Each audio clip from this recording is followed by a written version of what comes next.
Hey guys, what's going on? Watomarmelon here today, back with another market watch.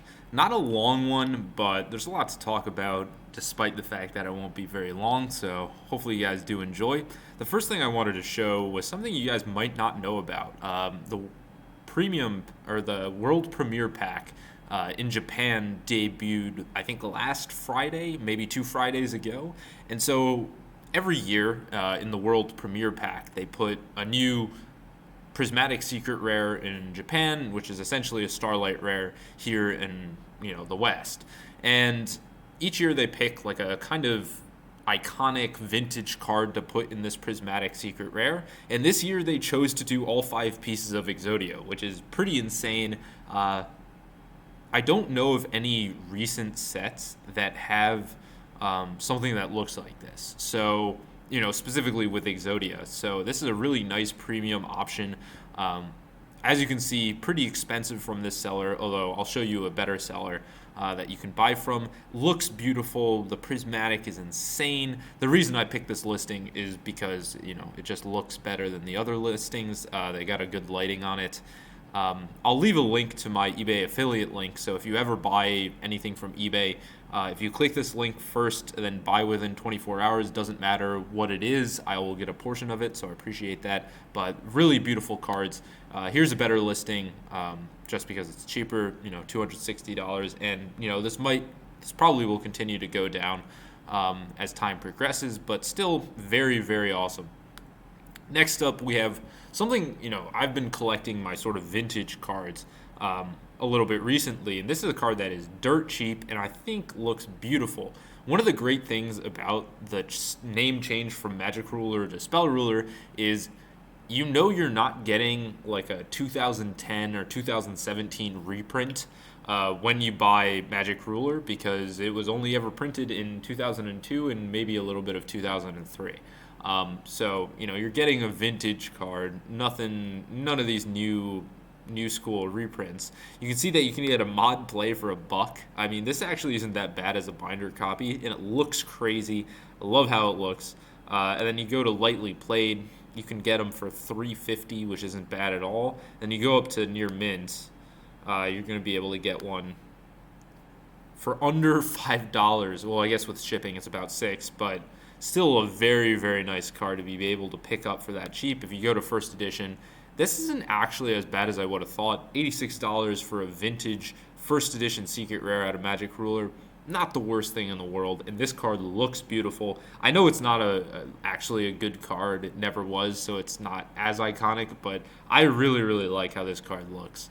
Next up, we've got Tin of Pharaoh's God Case. Or I don't know what I'm saying.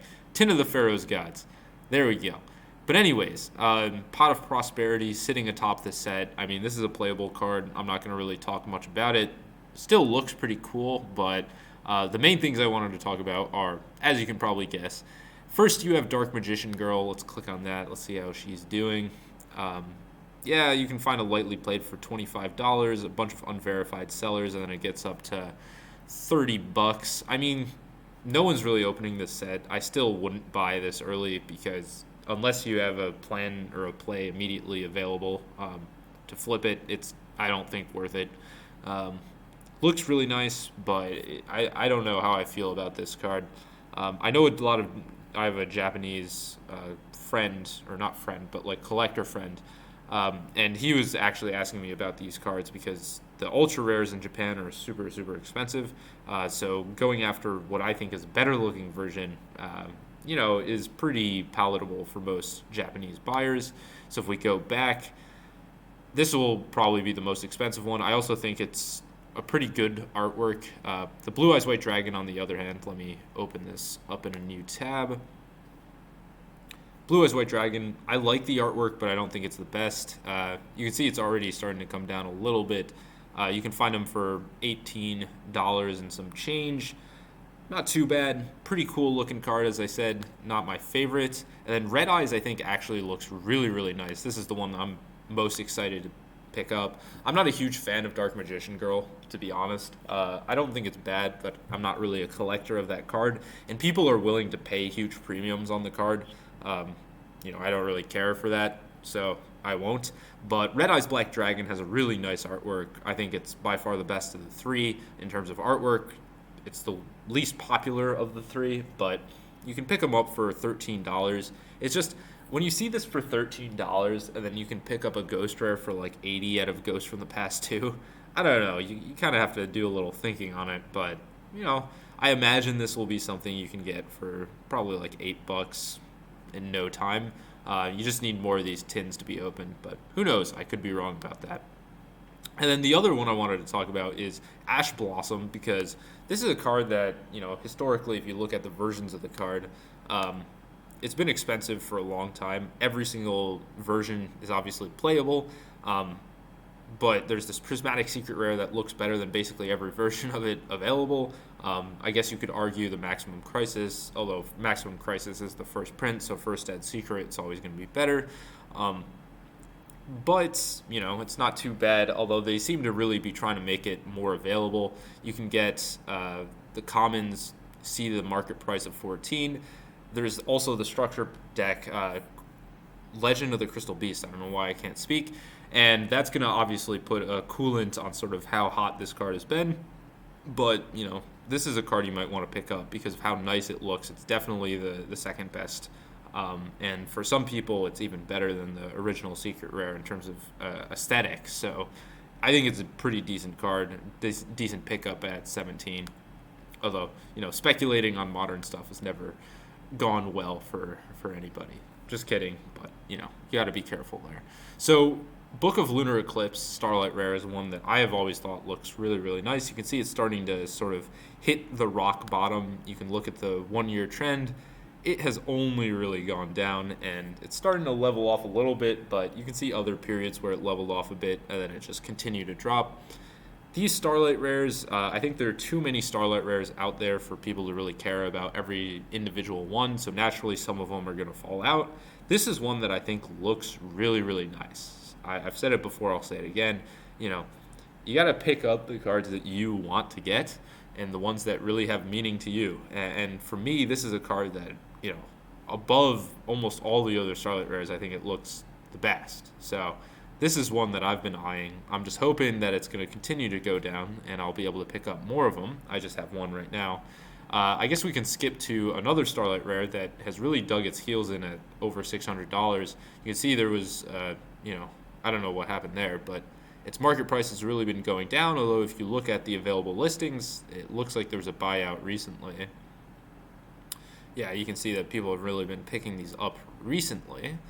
You can see that the lowest available listing past that Italian is at $626, which, I don't know. I've always been skeptical of modern cards, but it seems like Starlight Rares are just so hard to pull into like the individual ones that the good ones end up being so expensive because it's so easy to make them disappear from the market. I used to think there were probably more than 10,000 of each Starlight Rare in English. I'm doubting that a little bit because you see a Starlight Rare one in every, 100 boxes or so? And so, because it's, 125 boxes, I think, for a Starlight Rare. Regardless, Starlight Rares are really hard to find, and, you just do some math. It's you need about 1 million boxes of the product printed for there to be 10,000 Starlight Rares, and I have my doubts about whether, 1 million of these boxes are being printed, although, who knows? I think we always underestimate how many boxes are printed and how many of these things are available, so, you never really know. I think it might be more along the lines that there are 5,000 of these things printed in English. That seems a little bit more reasonable. But I have no idea what the actual printing run on these things are. All I know is that it's really easy, as you can see, for people to just pick up all the copies on the market, right? Like in the past 2 months, you've seen more copies bought than are currently listed on TCG Player. And to me, that's indicative that there are people who are speculating on this card.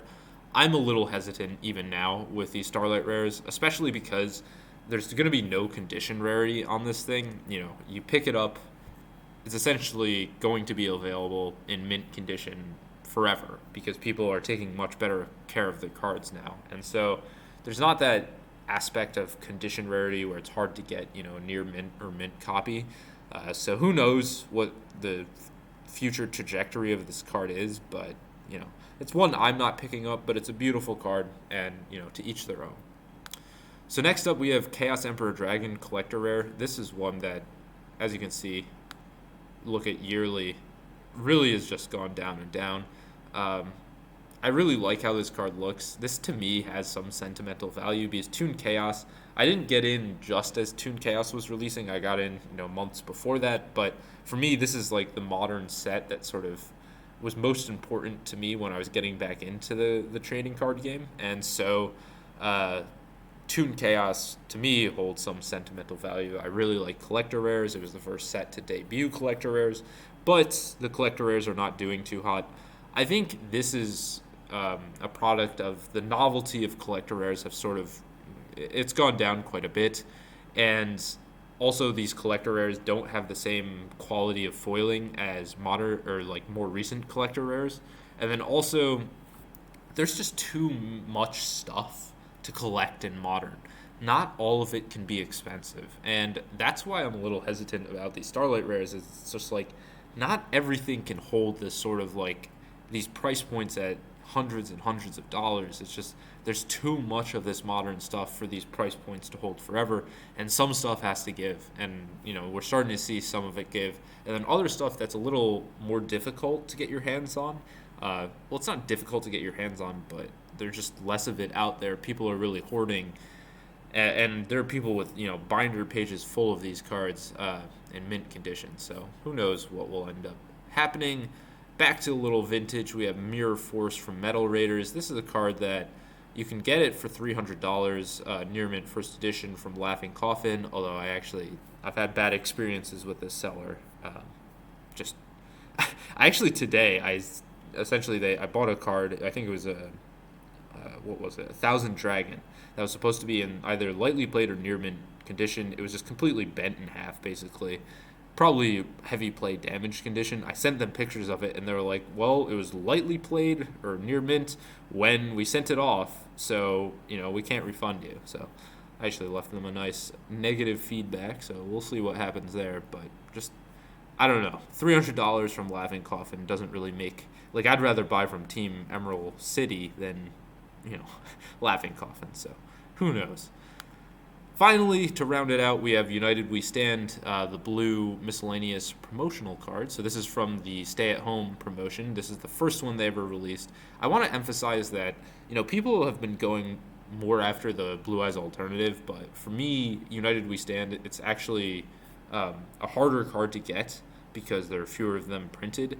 In North America, which was the first place they released them, only 150 people signed up for the promotion, and so naturally they were expecting, I think, 300 or 300 I think in North America, and so they only 150 entries were done, and so they only gave out 150 in North America. So this is pretty difficult to get in North America, but in the EU I think there were 400 released total. I think there's around 900 in circulation, so it's a pretty rare card, although it's modern enough that it's not too difficult to get your hands on. But it's a beautiful card. I have a bunch of these things. This is, one of the cards that I've been kind of hoarding because I like how it looks. And to me, I think this is significant, right? You need this card to tell the full story of the past through couple of years of Yu-Gi-Oh! Because, COVID really changed Yu-Gi-Oh! And how it was played and how people, a lot of people got into Yu-Gi-Oh! During the pandemic, but the people who had been playing the game weren't able to play the game. This was a card that kind of symbolizes that time period in the collecting space and in the playing space. 6 listings, as I said, it's a pretty limited card. So that's all I got for today. Sorry I rambled and I couldn't speak, but if you guys did enjoy, make sure to drop a like. It's been your boy Watomarmelon on his second channel. Check out my main channel, and peace out.